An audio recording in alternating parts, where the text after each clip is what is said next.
नमस्कार, मैं अभिषेक उपाध्याय। आप देख रहे हैं टॉप सीक्रेट। सवाल ये कि आखिरकार योगी आदित्यनाथ इन दिनों कहीं दिखाई क्यों नहीं पड़ रहे हैं। कायदे से इस समय योगी आदित्यनाथ को बंगाल में छा जाना चाहिए था, कायदे से उनको केरल जाना चाहिए था, कायदे से उनको पुडुचेरी में होना चाहिए था और उनको तमिलनाडु भी होना चाहिए था, लेकिन योगी की मौजूदगी नहीं है और जहां रही भी असम में वो ना के बराबर रही, पिछली बार की तुलना में ना के बराबर रही। सवाल ये उठ रहा है कि इसके इंडिकेशंस क्या हैं, इसके मायने क्या हैं। क्योंकि योगी आदित्यनाथ के समर्थक उनके बारे में लगातार ये दावा करते आए हैं कि जहां भी बीजेपी को चुनाव प्रचार में बढ़त लेनी होती है वहां बीजेपी योगी आदित्यनाथ को जरूर बुलाती है और यहां तक चलवाया जाता हर एक चुनाव के बाद कि योगी की लहर से बीजेपी जीती चुनाव, जबकि जो हकीकत होती है वो एकदम डिफरेंट होती है। ना वहां की प्लानिंग में योगी का कोई योगदान होता है, ना वहां के संगठन से कोई परिचय होता है, ना वहां की समीकरणों की कोई जानकारी होती है। सिर्फ जाकर के हिंदू मुसलमान की बातें करना और पीआर मशीनरी के जरिए श्रेय ले लेना कि हमने ही वो जगह जिताया। उनके समर्थक ये करते आए हैं, उनका इकोसिस्टम ये करता आया है, मगर इस बार तो वो भी नहीं हो रहा है। मैं इसीलिए कह रहा हूं आप 2026 पर निगाह रखिए। योगी आदित्यनाथ की असली कहानी 2026 में लॉक हुई जा रही है और 27 के पहले ये बहुत बड़ा मैसेज है। सोचिए, ये न्यूज 18 ये जो लिख रहा है हेडलाइन, इसका मतलब क्या है? हेडलाइन है बंगाल चुनाव से क्यों दूर है बुलडोजर बाबा, किस सीक्रेट रणनीति के तहत बीजेपी ने अभी तक रखा है छुपा कर। बेसिकली ये सवाल कर रहा है न्यूज 18 कि बुलडोजर बाबा बंगाल से दूर क्यों हैं, कौन सी सीक्रेट रणनीति होगी जो उनको छुपा कर रखा जाएगा। ऐसा तो नहीं है कि कहीं दिख नहीं रहे हैं, यूपी में हैं, रोज भाषण दे रहे, रोज अकबर को, अलाउद्दीन खिलजी को, औरंगजेब को याद कर रहे हैं। तो इसका मतलब ये थोड़ा ना है कि कहीं छुपा के रखे हुए अचानक से अपीयर हो जाएंगे। लेकिन बंगाल से दूर रखा गया अभी तक। मैं ये नहीं कह रहा हूं कि अभी भी टाइम बाकी है, संभावना है, अभी शेड्यूल नहीं आया, हो सकता आगे चले भी जाएं, लेकिन एक खाना पूरी करना और एक स्टार प्रचार के तौर पर प्रचार करना, इनमें जमीन आसमान का फर्क है। अभी तक बंगाल चुनाव में, जबकि बंगाल का चुनाव अपने चरम पर है, जबकि बीजेपी के तमाम लीडर बंगाल पहुंच रहे हैं, वहां पर अपनी बातें कह रहे हैं, उसके बाद भी योगी आदित्यनाथ का बंगाल ना पहुंचना बड़े सवाल खड़े कर रहा है। और ये बात सिर्फ यही नहीं है, बात सिर्फ बंगाल की नहीं है, कहानी आगे बढ़ती है। ये देखिए, बंगाल में 15 दिनों तक क्या क्या करेंगे अमित शाह बंगाल में डटे हुए हैं। ये भी एक बड़ी कहानी है। ये जो श्रेय की लड़ाई होती है ना कि हमने जिता दिया, ये उसका काउंटर है। 15 दिन से, और वैसे भी जहां भी चुनावी राज्य होते हैं बीजेपी के, अमित शाह वहां के संगठन की स्ट्रेटजी को फाइनलाइज करने में और डटे रहने में उनकी पूरी भूमिका रहती है। कहीं कोई योगी आदित्यनाथ का उसमें लेना देना दूर दूर तक नहीं रहता है। अब इसके बाद देखिए केरल की हाल देखिए। केरल में योगी आदित्यनाथ एक दिन भी प्रचार के लिए नहीं गए क्या मतलब? बुलाया नहीं गया, क्योंकि स्टार प्रचारक की सूची में नाम था, फिर भी नहीं बुलाया गया केरल में।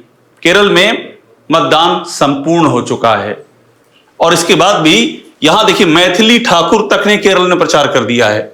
बीजेपी की बिहार में अलीनगढ़ से विधायिका, इन्होंने प्रचार कर दिया है। दिल्ली की मुख्यमंत्री रेखा गुप्ता तक केरल पहुंच गई हैं। रेखा गुप्ता ये केरल में प्रचार करते हुए, दिल्ली की सीएम केरल पहुंच गई है। योगी आदित्यनाथ को केरल नहीं बुलाया गया। बंगाल में अभी टाइम है और हमारी जानकारी बुलाया भी जाएगा, जैसे आसाम में भी गए थे पर खानापुरी के लिए गए थे। पिछली बार 2021 में जो आसाम में रैलियां थी, बताया जाता है कि 18-20 के करीब, और इस बार जो थी उसमें जमीन आसमान का फर्क है आसाम में भी। तो बंगाल में अभी तक नहीं गए, हो सकता आगे बुला लिया जाए। लेकिन रेखा गुप्ता पहुंच चुकी हैं, तस्वीर छप रही है बाकायदा रेखा गुप्ता की। और रेखा गुप्ता ही नहीं, देवेंद्र फडणवीस केरल, रेखा गुप्ता की तस्वीर केरल की है और केरल में देवेंद्र फडणवीस। मैं बार बार केरल की बात इसलिए कर रहा हूं क्योंकि केरल में चुनाव वोटिंग हो गई है और यहां पर भी देखिए देवेंद्र फडणवीस पहुंचे हैं। विधानसभा से चुनाव से पहले इन्होंने बाकायदा रोड शो किया है देवेंद्र फडणवीस ने, और यहां पर रेखा गुप्ता भी केरल पहुंची है। लेकिन केरल योगी आदित्यनाथ को नहीं बुलाया गया, जबकि केरल में भी पूरा स्कोप था। जो उनकी एक्सपर्टीज है योगी आदित्यनाथ की हिंदू मुस्लिम करने की, या कहीं क्रिश्चियंस को निशाने पर लेना, जहां भी पोलराइजेशन करना होता है, उनकी इकलौती यही एक्सपर्टीज सामने आई है। बुलडोजर की बात चलती है, इनकाउंटर की बात चलती है, वहां भी सवाल उठता है कि बुलडोजर और इनकाउंटर कहां चले हैं और कहां नहीं चले हैं।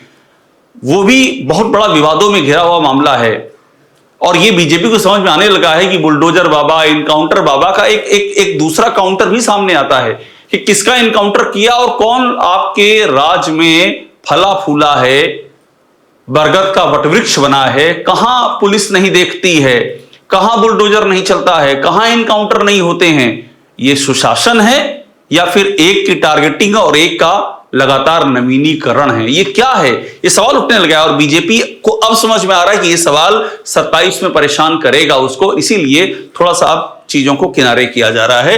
देखिए, रेखा गुप्ता को मैंने दिखाया आपको, देवेंद्र फडणवीस को, और इसके अलावा ये देखिए, ये पिछली बार का मैं बता रहा हूं, पिछली बार 21 फरवरी 2021 पिछला चुनाव केरल का क्या है? लेफ्ट के आखिरी किले में योगी आदित्यनाथ की ललकार, बीजेपी का गेम प्लान, और ये केरल का मुद्दा है। पिछली बार केरल में गए थे योगी आदित्यनाथ, मैं इसीलिए आपसे कह रहा हूं चीजें बदल कैसे रही हैं। पिछली बार बुलाया गया, इस बार नहीं बुलाया गया। रेखा गुप्ता जा रही है, देवेंद्र फडणवीस जा रहे हैं, बीजेपी के तमाम नेता जा रहे हैं, मगर योगी को नहीं बुलाया जा रहा है। अब अगर पिछली बार जब ये छप रहा है हिंदुत्व के मुद्दों को जमीन मिलेगी, आरएसएस ने वहां है, और हिंदुत्व वहां एक बड़ा मुद्दा है, वहां तो लव जिहाद का मुद्दा है, जो योगी आदित्यनाथ के 3-4 बड़े मुद्दे हैं, 3-4 बड़े नाम हैं जो उनकी जुबान पे हमेशा बने रहते हैं। औरंगजेब हो गया, अलाउद्दीन खिलजी हो गया, अकबर हो गया, लव जिहाद हो गया, शमशान, कब्रिस्तान, यही सारी चीजें।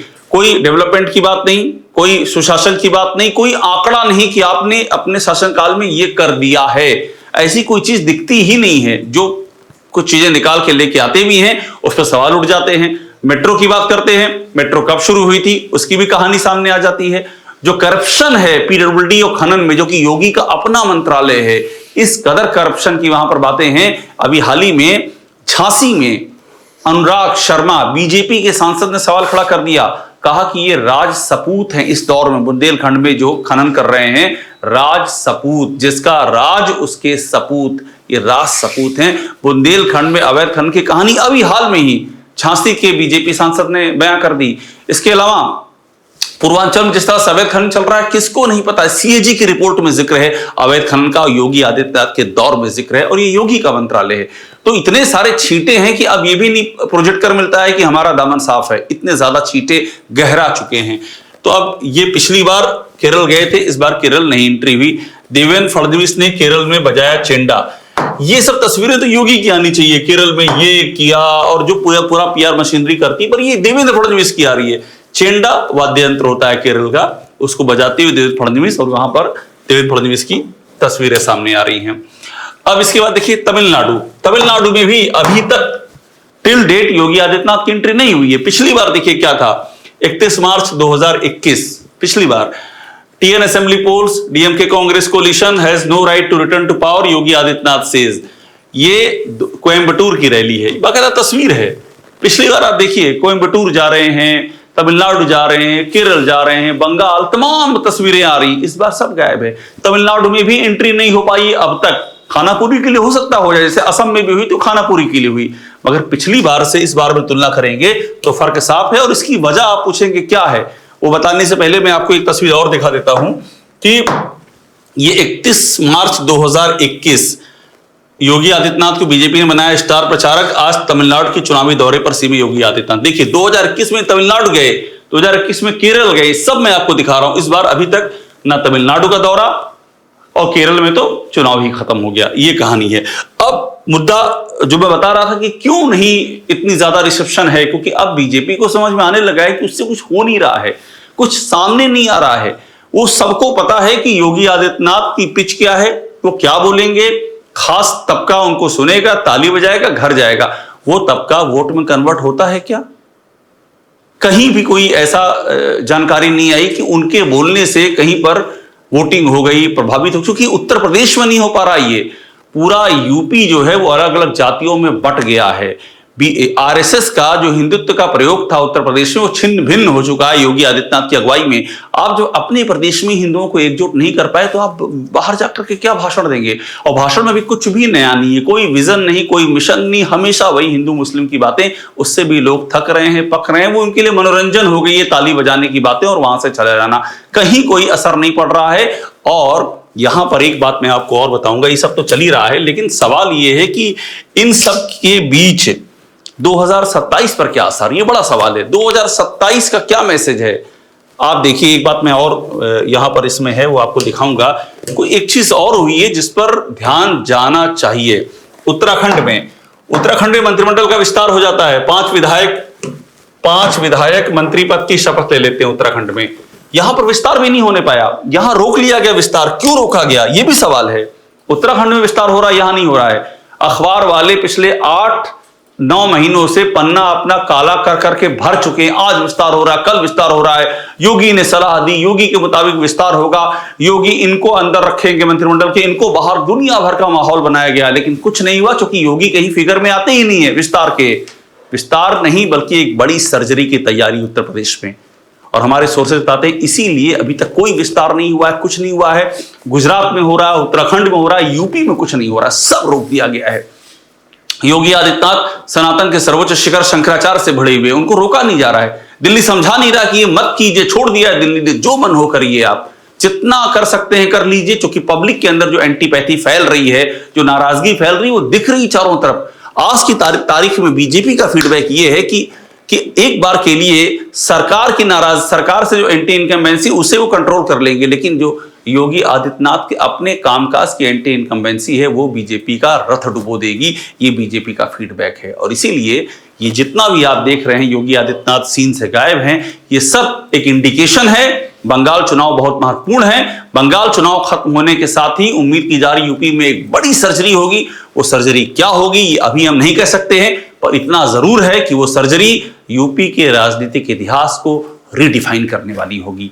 टॉप सीक्रेट देखते रहिए, लाइक कीजिए, इसे सब्सक्राइब जरूर कर लीजिए।